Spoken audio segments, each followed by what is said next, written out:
앵콜까지 해주시고. 반갑습니다. 저는 대구 사람입니다. 대구 동부교회에서 전도사 시절을 보냈고, 강도사가 될 무렵에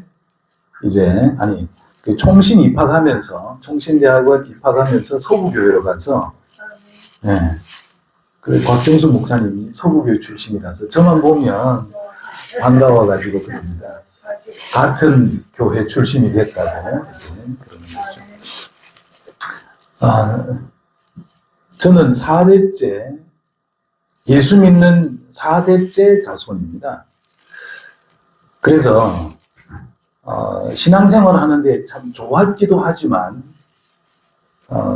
또 한편으로는 뭔가 등줄이 뜨끈한 이런 거 있잖아요. 어떤 내 개인의 신앙적인 체험이 없이 쭉 성장했기 때문에 목회자가 막상 되려고 할 무렵에 신학교를 딱 입학할 때부터 제게 아주 큰 고민이 생겼습니다. 그 전까지만 해도 그냥 교회 다니면 되고, 할아버지가 개척해서 설립해놓은 교회 출석하면 되고, 그냥 다 교회 가니까 나도 교회 가면 되고, 새벽에도 가면 되고, 저녁에도 가면 되고, 그냥 어릴 때부터 그렇게 새벽기도, 철야기도 빠짐없이 교회를 다니는 사람으로 성장했지만, 신학교를 들어가서 목회자가 된다는 생각을 가지게 되니까, 나중에 진짜 목사가 되고 나서 성도들이 신앙적인 문제를 가지고 내게 상담해오면 뭐라카노? 뭐라고 대답하지? 할아버지가 그랬다 하던데, 우리 아버지가 그렇다 하던데, 이래야 돼. 정말 고민이 되더라고요.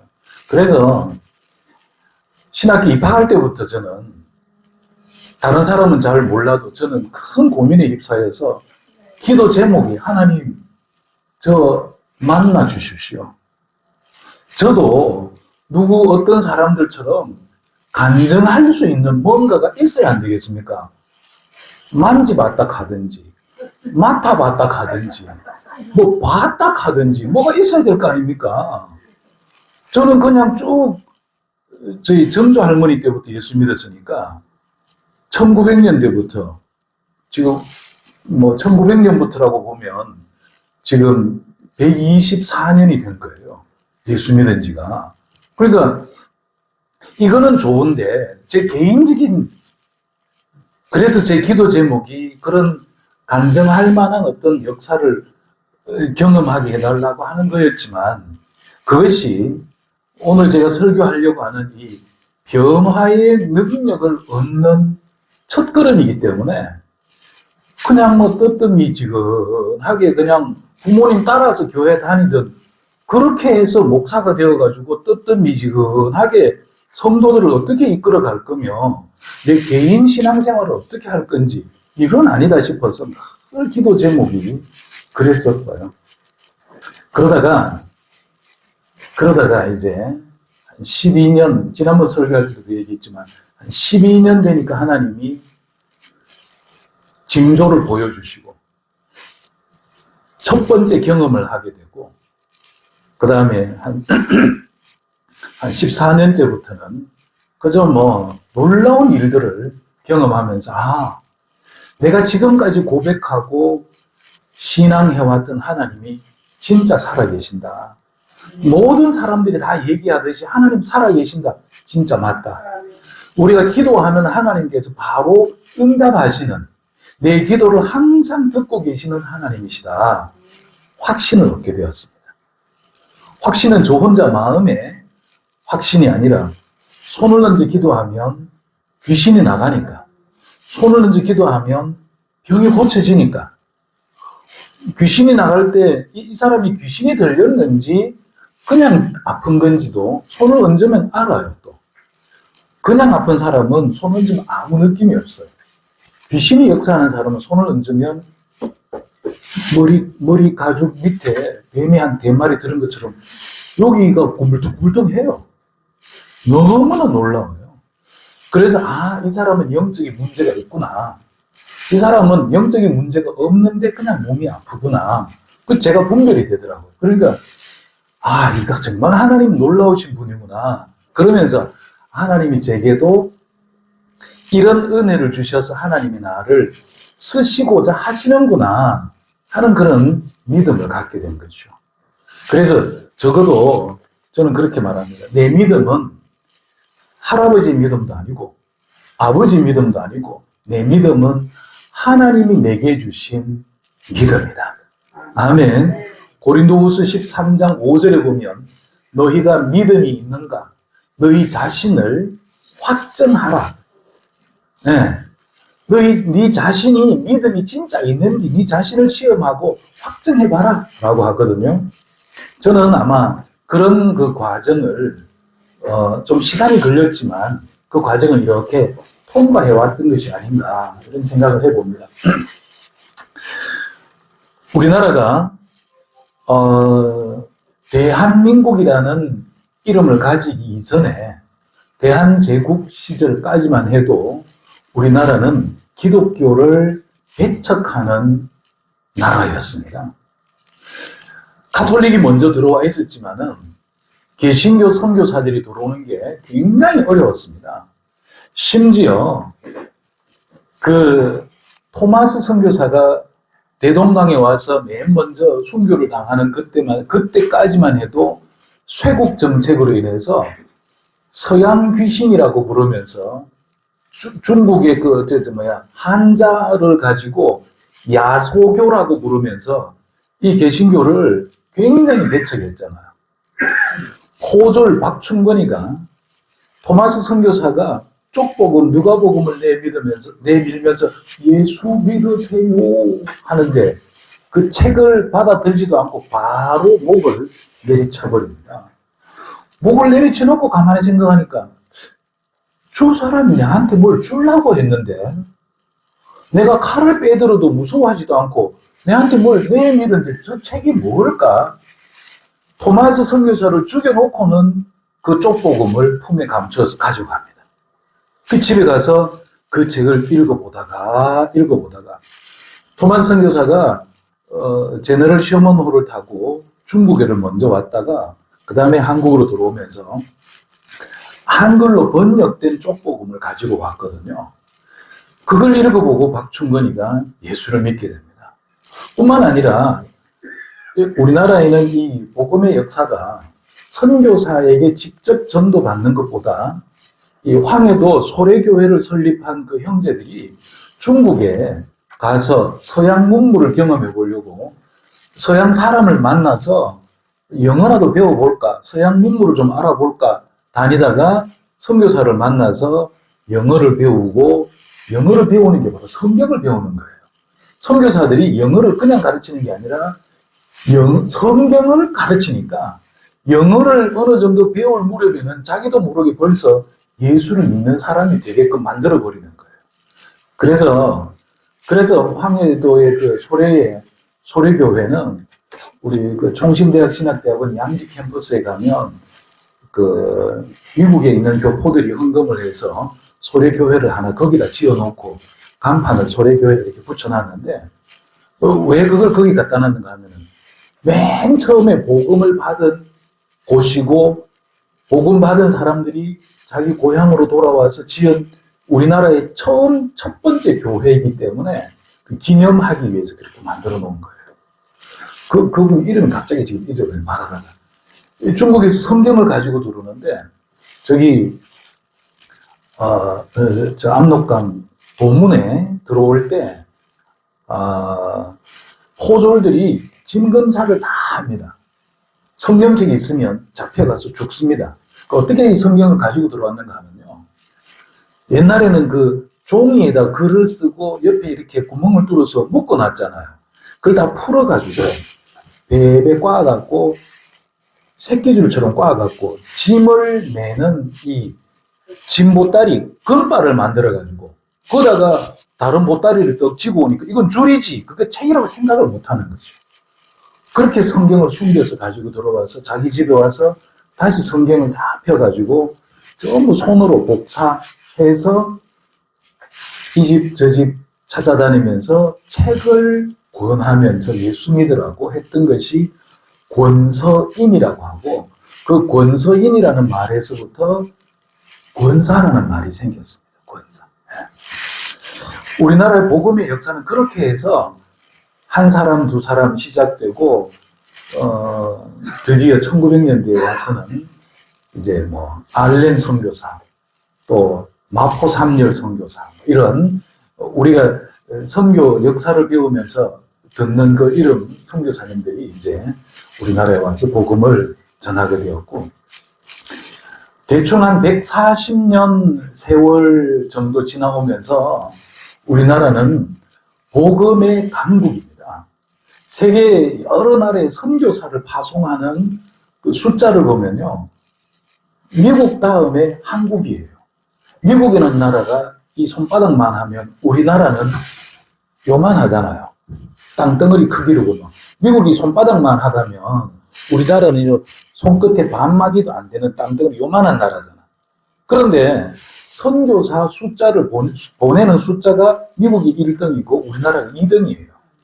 나라 크기로 보면 우리나라가 1등 위에 1등이에요. 요거 조그마한 나라가. 우리나라는 한 140여 년 지나면서 선교 강국이 되었습니다. 복음으로 변화받고 복음으로 성장한 나라예요. 그래서 경제적으로도 세계 10위를 들어가 있는 10위권에 들어가 있는 선진국에 가 있고 군사 강국이에요. 우리나라에서 무기를 만드는 것이 지금 유럽에 있는 나토 군대 전체보다 우리나라가 무기를 더 많이 만듭니다. 더 잘 만듭니다. 뭐 요즘 비행기도 만들고 흑표 전차도 수출하고 그 전투기 KF-21도 수출하고 막 굉장히 지금 나가는데, 이 복음을 받고 변화받고 복음 안에서 성장한 나라가 되었기에 이런 놀라운 역사를 나타내고 있는 거예요. 여러분, 변화는 어떻게 옵니까? 시간이 지나면 오는 변화는요, 노쇠고 늙어짐이고 약해지는 것이고 낡아지는 거예요. 시간이 지나면 변하긴 하죠. 우리가 어린아이의 모습에서 점점 어른이 되어서 늙어져 가지고 그렇게 가잖아요. 이건 변화라고 하지 않습니다. 변화는 하나님 앞에서 자기 중심주의의 생각이 하나님 중심주의 생각으로 바뀌어지는 겁니다. 변화는 인본주의 사상에서 신본주의 사고로 바뀌어지는 것입니다.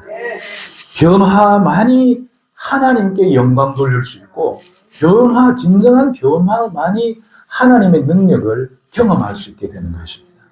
근데 제가 사도행전을 쭉 읽어보니까 이 사도행전 9장의 이 변화의 능력도 사도행전 1장에서부터 시작되는 2장의 그 오순절 성령의 강림으로부터 능력을 얻게 되는 거기로부터 해서 쭉 이어지는 연결이에요.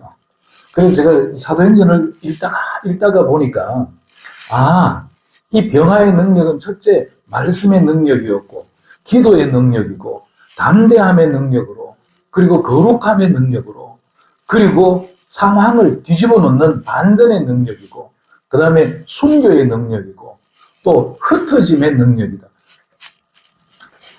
흩어짐의 능력. 교회가 핍박을 받아서 다 흩어지잖아요. 이 9장 앞에 보면 스데반의 죽음으로 성도들이 뿔뿔이 다 흩어져 버립니다. 여러분, 흩어지는 것이 능력이 맞을까요?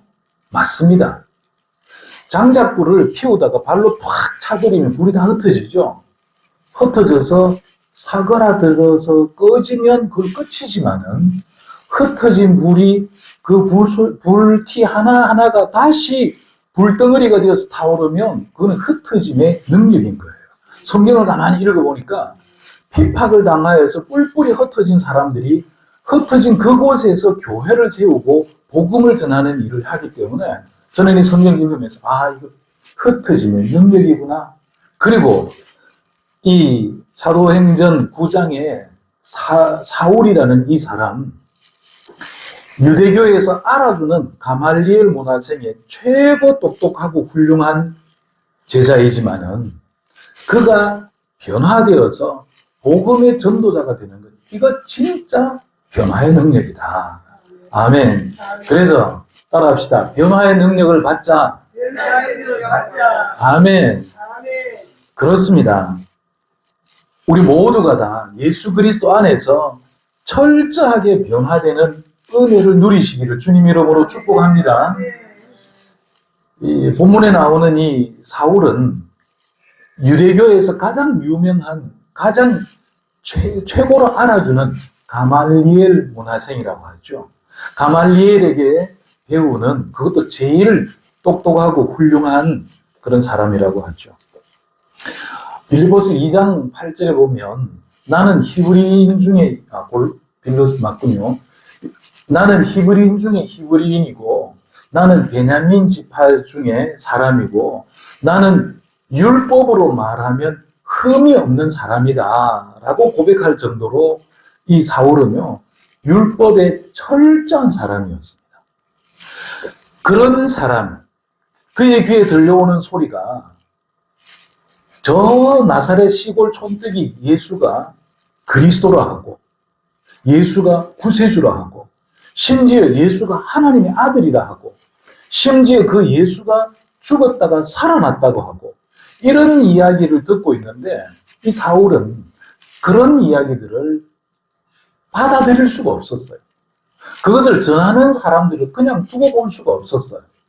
왜냐하면 그건 완전히 날조된 거짓말이고 그건 세상에 있을 수 없는 이야기고 얼토 당토 않는 말들이고 세상에 그런 사기꾼이 그보다 더 지독한 사기꾼들은 없다고 생각할 정도로 그들을 사기꾼이라 생각하고 있었어요. 그래서 이 사울은 사내들인 공회에 가서 그 예수를 증거하는 사람들을 잡아 죽일 수 있는 특권, 잡아 죽이거나 무자비하게 체포해서 끌고 와서 감옥에 쳐넣을 수 있는 그런 특권을 달라고 해서 성경에 보면 공문서를 받았다고 하잖아요. 위임장을 받은 거예요. 위임장. 이 사람에게 이런 특권이 있다 하고 위임장을 받아들고 청년들을 모아서 데리고 그들을 그 예수 믿는 사람들 또는 예수를 증거하는 사람들을 잡으려고 체포하려고 다메섹으로 가고 있었던 것이죠.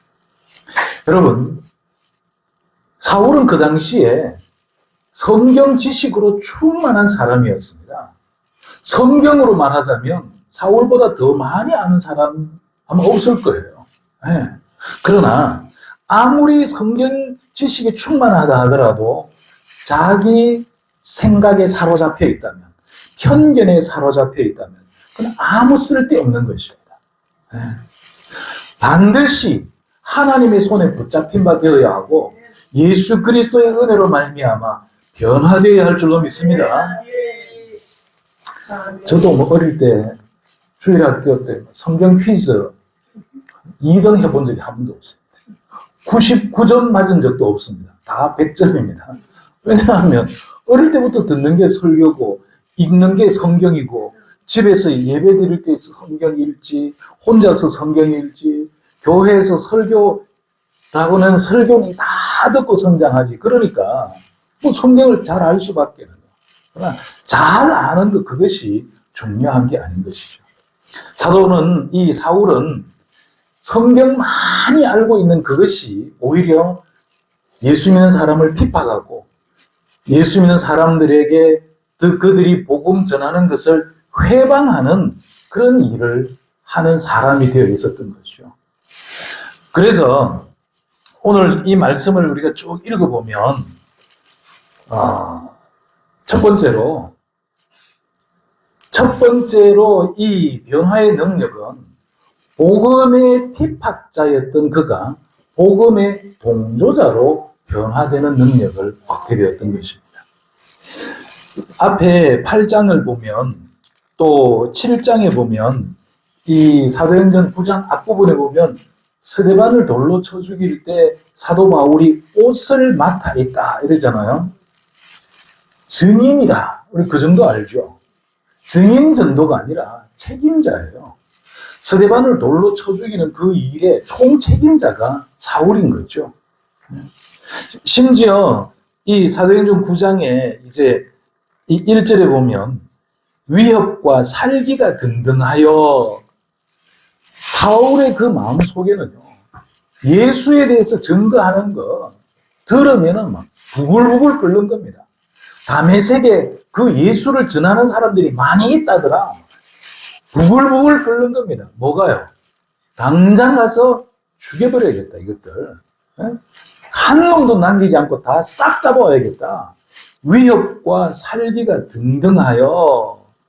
그래서 사내들인 공회로부터 특권을 받아서 그 예수 믿는 사람, 예수를 증거하는 사람들을 체포할 특권을 받아서 청년들을 데리고 막 그야말로 만화로 그리면 콧구멍에 바람 퍽퍽 나오면서 막 씩씩거리면서 걸어가고 있었겠죠. 그 성경에 보니까 낮 12시, 한낮에 태양빛보다 더 밝은 빛이 그 사울 위에 쫙 내리비치고 하늘에서 소리가 들리는 거예요. 사울아, 사울아, 네가 왜 나를 핍박하느냐? 깜짝 놀랐습니다. 옆에 있던 사람들은 뭔가 소리는 들었어요.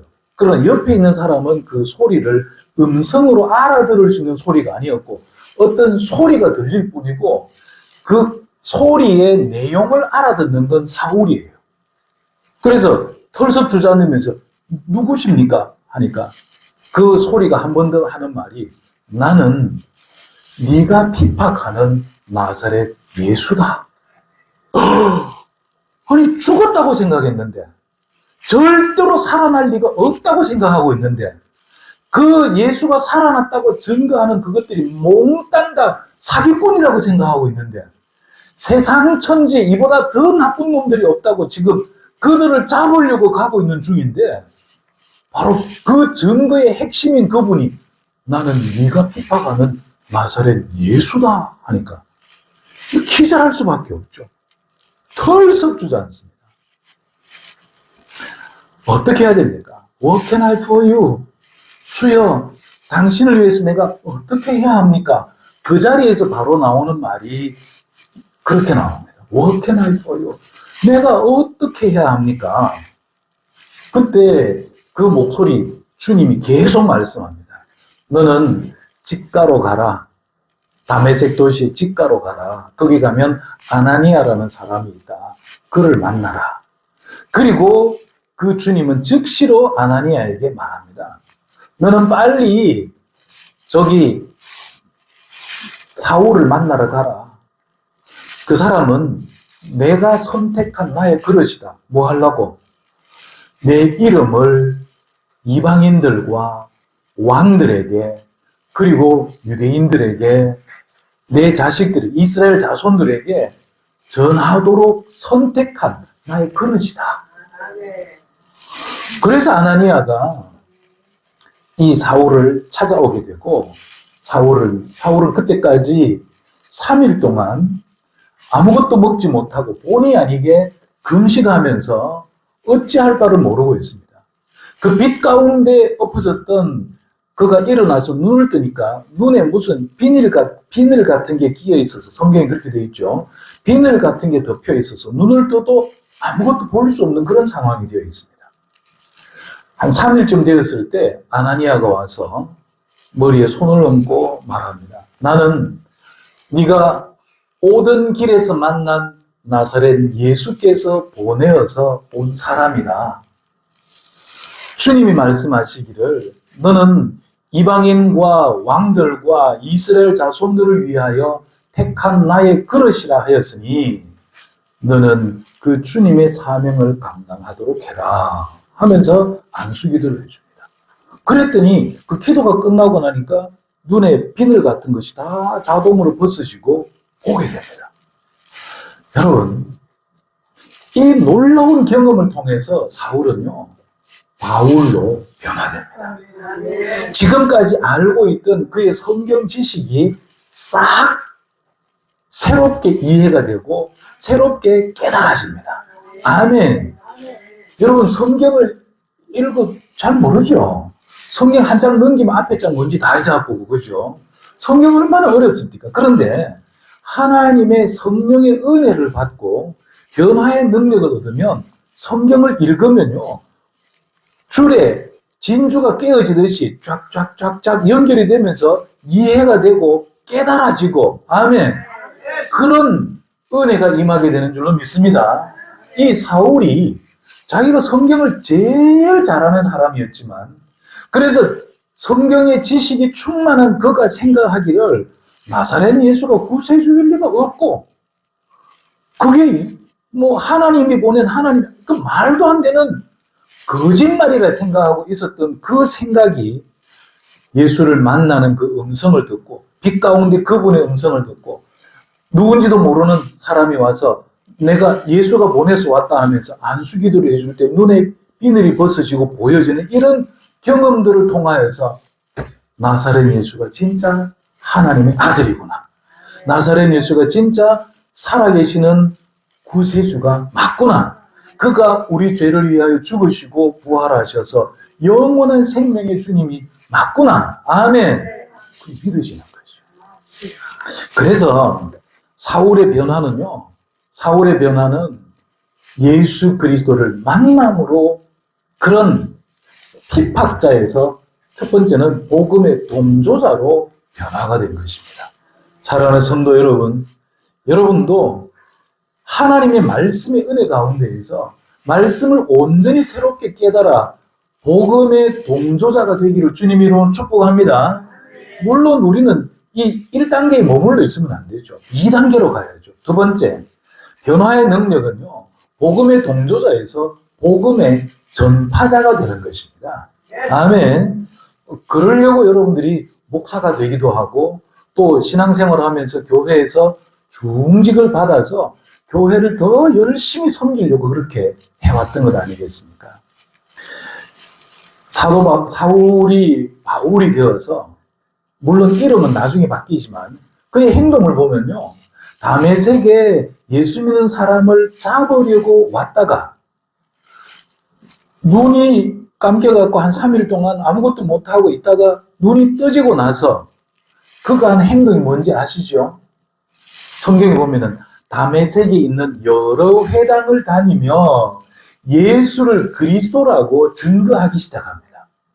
그냥 예수님은 그리스도야 라고 막 막무가내로 밀어붙이는 것이 아니라, 사울은요, 성경의 지식이 충만하기 때문에 모세의 글과 다윗의 시, 선지자의 글들을 동원해서 모세 오경, 선지서, 시편을 다 알고 있으니까 예수 그리스도가 우리의 구주이신 것을 구약 성경을 총동원해서 쫙 설명하니까 유대인들 중에 그 누구도 그 바울의 말을 반박할 수가 없어요. 반박할 수가 없어요. 다 맞는 말이야. 다 옛날부터 선지자들이 예언해왔던 그 말의 성취요, 결과니까. 모세 오경에 나타난 그 예표의 결과니까. 다윗이 말한 시편에 나와 있는 그 예수 그리스도의 그림자의 실체이니까 아무도 반박할 수가 없는 거죠. 변화는 그런 것입니다. 바울이 기록한 성경 골로새서에 보면은 우리가 예수 믿고 새 사람을 입었는데, 이 새 사람이라는 것은 지식에까지 새롭게 하심을 받은 자니라 그랬어요. 한번 따라해 봅시다. 새 사람은 지식에까지 새롭게 하심을 받은 자다. 네. 이전의 지식이 싹 지워지고 새로운 지식이 들어온 게 아니고, 이전에 가지고 있던 복음의 지식, 성경의 지식들이 제대로 깨달아져서 예수 그리스도를 담대하게 증거할 수 있는 지식으로 바뀌어졌다, 이 말이죠. 아멘. 우리나라에도 그런 정말 이 사울과 같은 변화의 능력을 역사적으로 증거해주는 분이 있습니다. 평양에 유명한 그 깡패 김익두라는 사람이, 평양에 5.1장이 열리는데, 그 옛날에 1900년대 초죠. 이 5.1장이 열리는데 사람들의 기도 제목이요, 아침에 나갈 때 동네 앞에 선앙당 나무에다가 손을 비비면서 기도하는 제목이 다 똑같아요. 아이고 뭐라 그럽니까, 뭐 천지 어쩌고 저쩌고 신들이여 오늘 김익두 안 만나게 해주세요. 시장 갔다가 김익두 만나면 장사 망치는 거고, 김익두 만나면은 있던 돈도 다 뺏길 거고, 엉뚱한 일에 트집 잡혀가지고 얻어맞을 수도 있고, 하여튼 김익두는 안 만나게 해달라고 비는 게 장에 가는 사람들이 기도 제목이었을 정도랍니다. 근데 어느 날 그 김익두 앞에 어떤 눈알이 새파란, 얼굴이 하얀 그런 여자가 나타났어요. 손에 종이 쪽지를 들고는 예수 믿으세요. 여기 성경 공부하는데 한번 참석해 보세요 하고 이제 그 전도지를 받은 거죠. 근데 김익두가 그거 뭐 순순히 받아주겠습니까? 그걸 막 우와 비벼갖고 막 코를 뺑 풀어갖고 팍 던지니까 그 여자 선교사가 하는 말이에요. 당신 큰일 났어. 그 종이에 쓰여진 그 이름이 누군지 아시오? 하나님 이름이 적혀있는 그 종이로 코를 풀었으니 당신 코는 이제 곧 썩어버릴 거요. 그게 깡패가 생긴 그런 소리 처음 들려. 뭐? 코가 썩는다고? 코 안 썩으려면 어떻게 해야 돼? 우리 성경 공부하는데 참석해 보세요. 그래서 코 썩을까봐 성경 공부하는데 참석한 거예요. 그래서 참석해서 가만히 앉아서 들어보다 보니까 야, 예수님이 우리의 구세주이시고 우리 인간들은 날 때부터 죄 가운데 태어나서 죄로 말미암아 죽을 수밖에 없는 죄인들인데 이 예수를 믿으면 죄 용서받고 이 예수를 믿으면 천국 가고 이 예수를 믿으면 영생의 복을 받는 것을 알게 된 거예요. 그래서 김익두가 코 썩을까봐 따라갔다. 그날 예수 믿었다. 할렐루야. 할렐루야. 아멘. 그래가지고 이게 우리 교단에서 만든 선교 일지인가 하여튼 책이 1, 2, 3, 4, 5, 6 쭉 전집이 있어요. 거기 보면 나오는 이야기들이에요.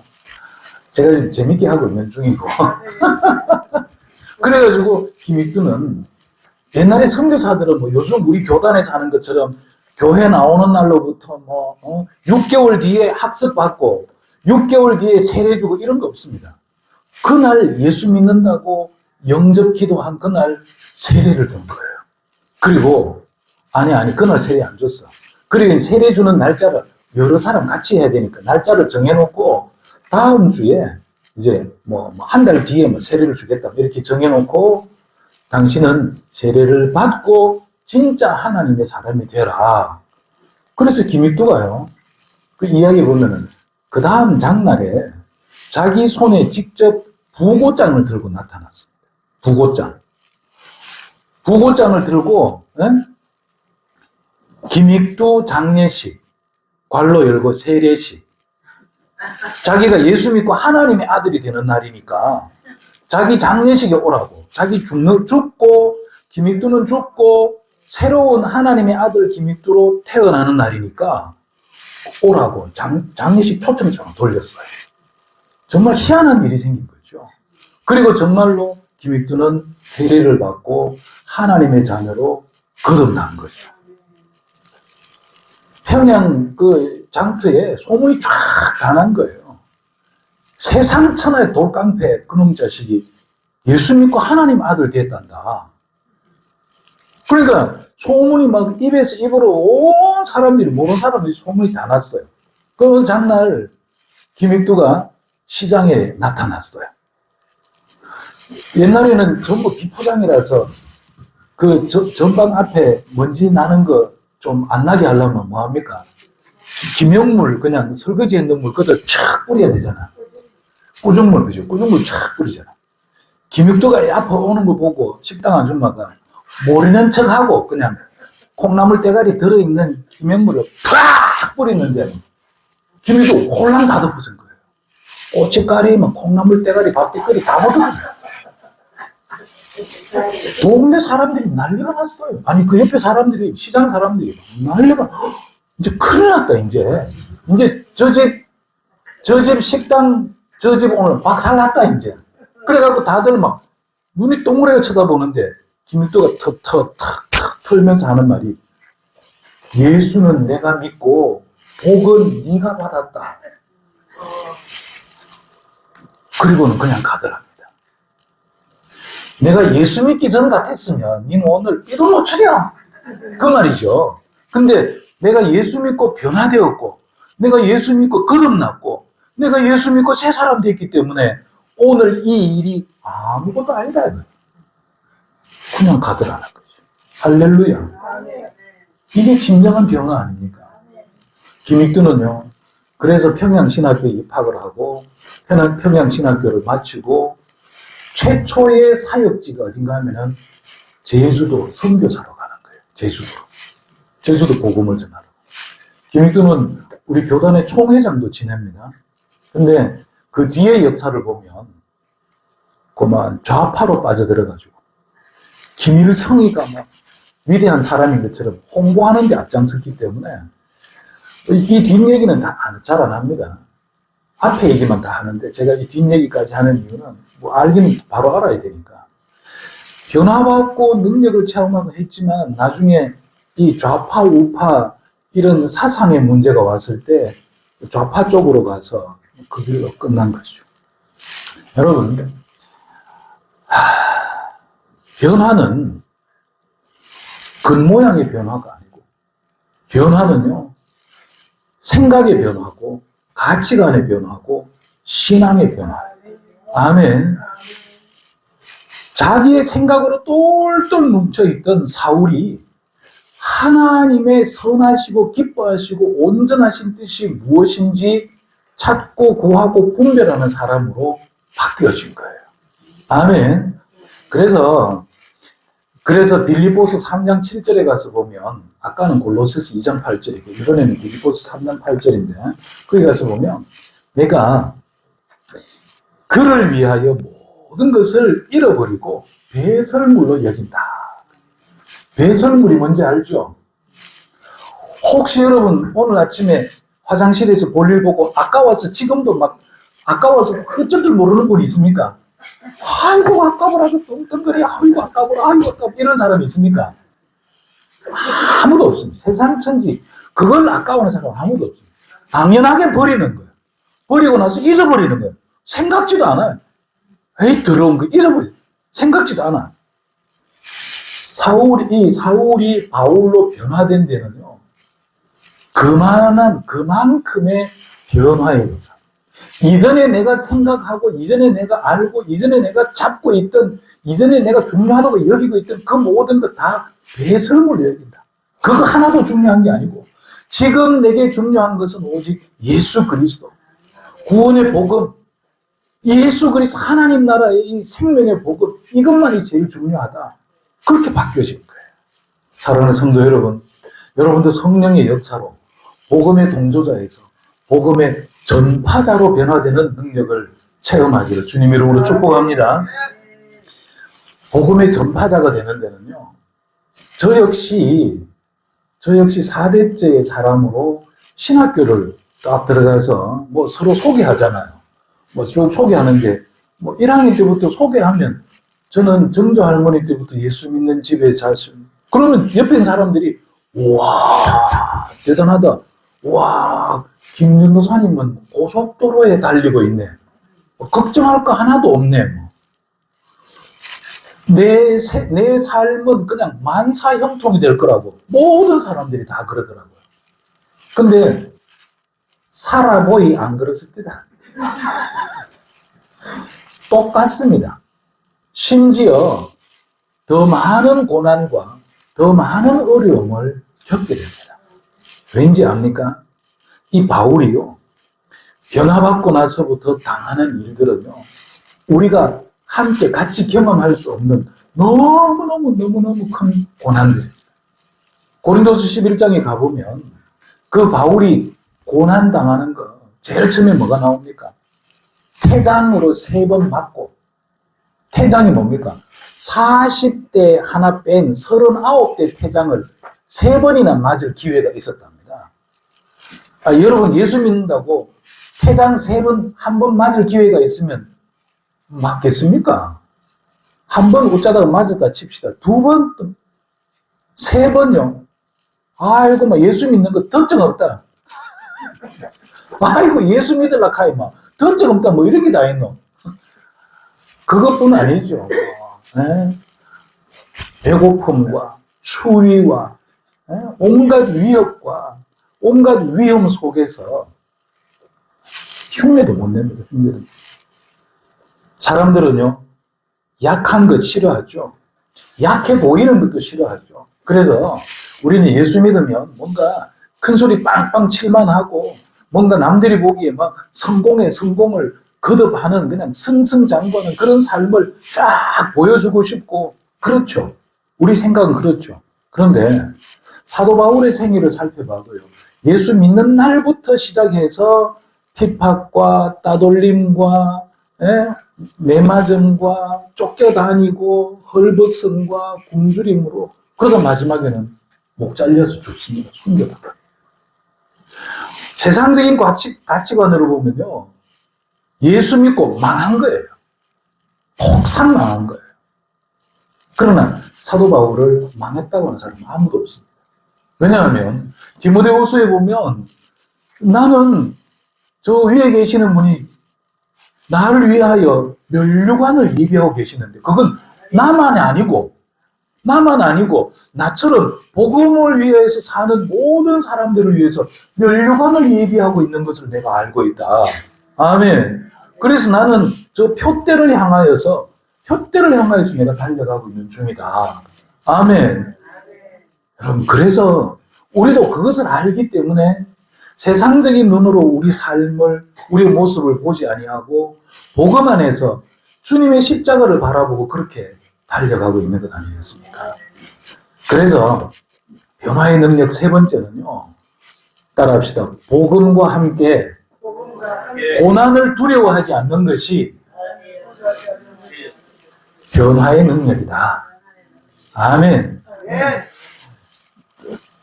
제가 신앙생활을 지금 원래 62년째 하고 있거든요. 제 나이가 이제 62살이 됐으니까. 그렇잖아요. 제가 태어나서 62년째 신앙생활하고 있는데 보니까 예수 좀 믿는다 하는 사람들 중에요, 문제 생기면 교회 안 나오는 사람. 작아. 자식이 문제 생기면 온 집안에 교회 안 나오는 사람. 사업하다가 안 되면 안 나오는 사람. 우리나라에 한때 주일학교가 세계 최고로 학생이 많은 교회가 부산에 서부교회라고 있었죠. 8,000명씩, 어린이들만 8,000명, 많을 때는 15,000명. 그 아이들이 다, 어른인데 다 예수 잘 믿고 있습니까? 우리가 자라난 교회만 생각해 봐도요.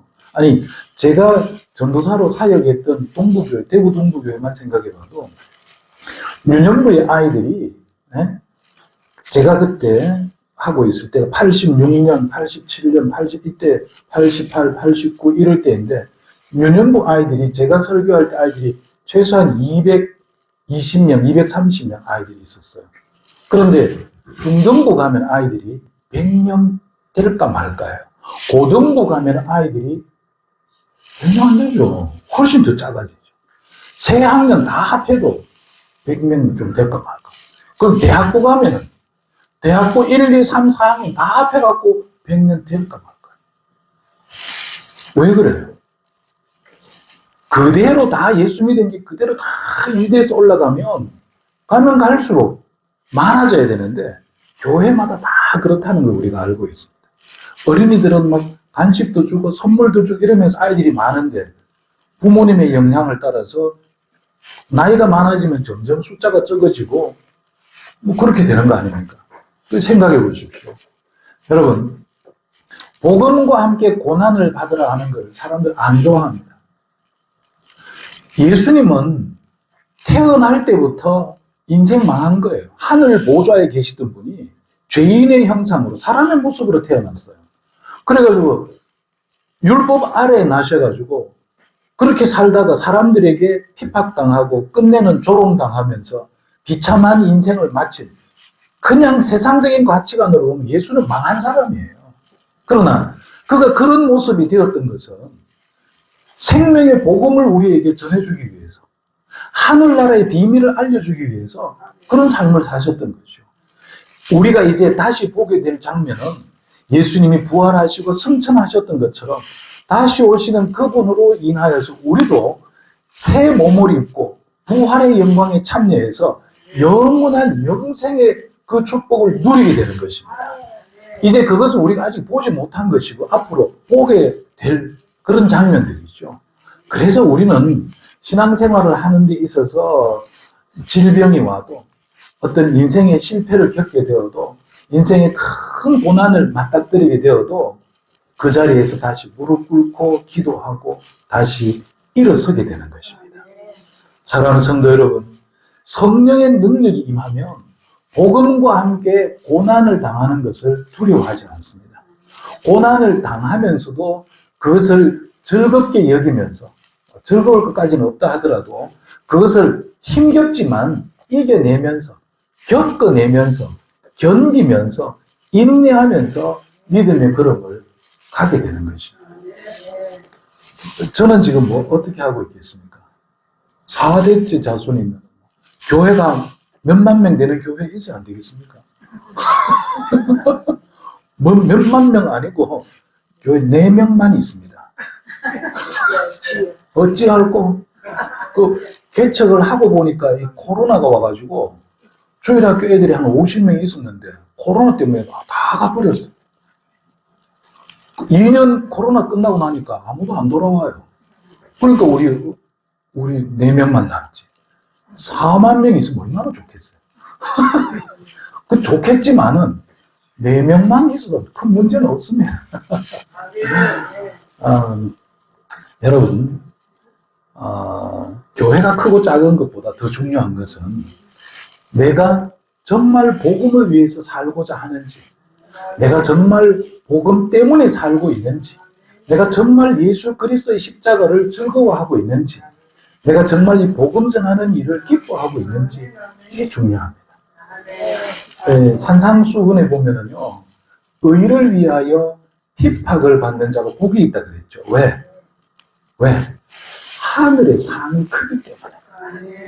이전의 선지자들도 그러했듯이, 이전의 선지자, 구약에 있었던 그 선지자들도 그러했듯이, 우리가 이 땅에서 복음 전하면서 살면서 복음 때문에 어려움을 당하는 것은요, 하늘의 상이 크기 때문에 이것을 기뻐하고 즐거워해야 된다 하는 말씀이죠.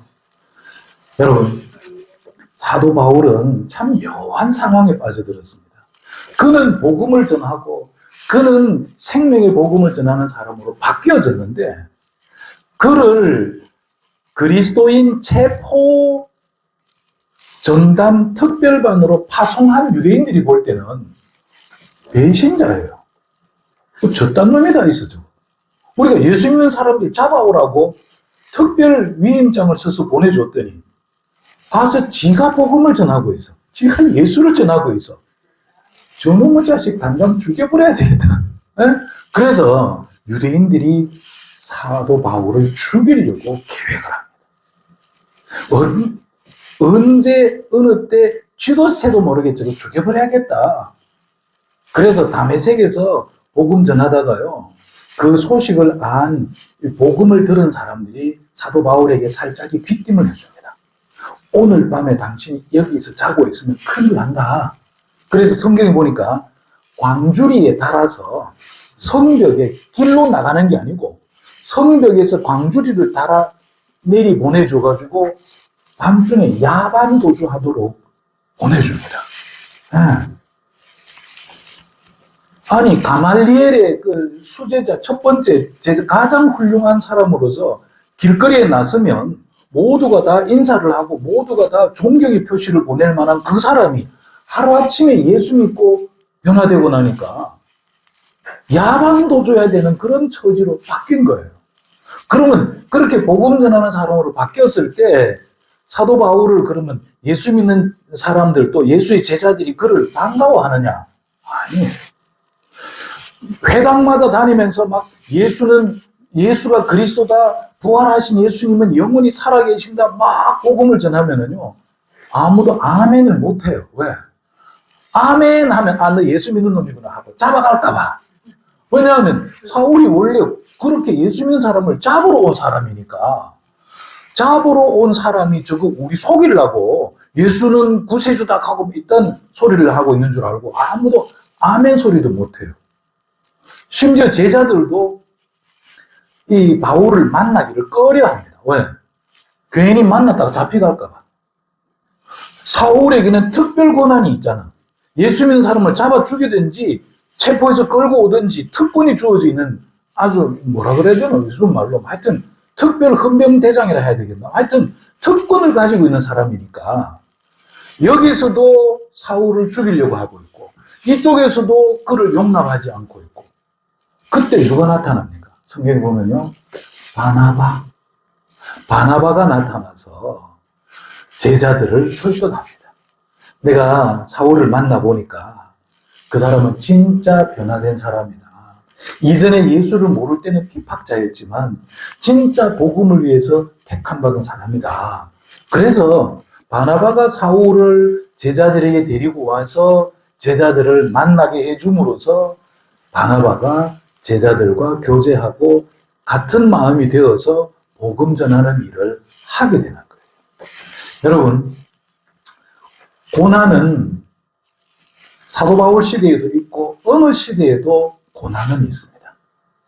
지금 우리 시대에도 복음 때문에 당하는 고난이 있습니다. 그러나 아무리 어려운 고난이 오더라도 우리가 그 고난 때문에 복음 전할 사명을 그만둬야 되겠습니까? 그럴 수는 없죠. 예수가 그리스도인 것을 내가 분명히 알고 있는데, 하나님이 우리 아버지이시고 우리 기도에 응답하시는 그분이라는 걸 내가 알고 있는데 내가 이걸 어떻게 숨겨놓고 있어요? 아멘. 우리는 복음을 전가하는 자일 수밖에 없고, 우리는 복음을 전하면서 고난을 당한다 하더라도 그 고난은 아무것도 아닌 것이냐, 또 고난을 뛰어넘고 달려가면서 복음을 전하는 자일 수밖에 없는 것입니다. 사랑하는 성도 여러분, 여러분도 성령의 능력으로 변화받아서 복음의 동조자, 복음의 전파자, 복음과 함께 고난받는 복음의 동력자가 되기를 주님 이름으로 축복합니다.